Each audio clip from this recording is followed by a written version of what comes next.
Three keys to the game for Virginia heading into the Wake Forest game on Friday. Number 1, the Virginia defense must show signs of life. Following a disastrous performance at North Carolina, in which it seemed like the UVA defense did not even get off the bus in Chapel Hill, it is imperative that the Hoos show at least moderate improvement on the defensive end. No one will be as eager to put last week behind them as the Cavaliers' defensive unit, but it is essential that Virginia proves that UNC did not provide the rest of the ACC with a blueprint on how to dominate UVA every week. Virginia failed to stop North Carolina on both fronts, as the Tar Heels burned the Hoos in the passing game and ran for over 300 yards on the ground. Wake Forest has the system and the weapons to do the same. The UVA defense needs to plug at least one of the two aspects of the Wake offense to give the UVA offense a chance to build a lead. Number 2, if the defense lapses, Armstrong and company must keep up the momentum.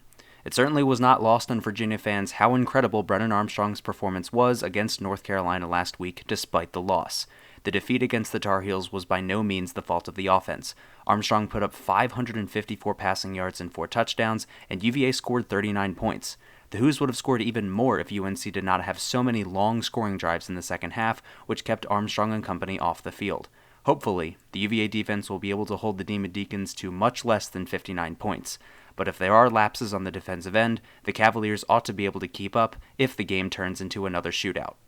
Number 3, utilize home field advantage. Wake Forest comes into this game undefeated, but have yet to play an opponent on the road.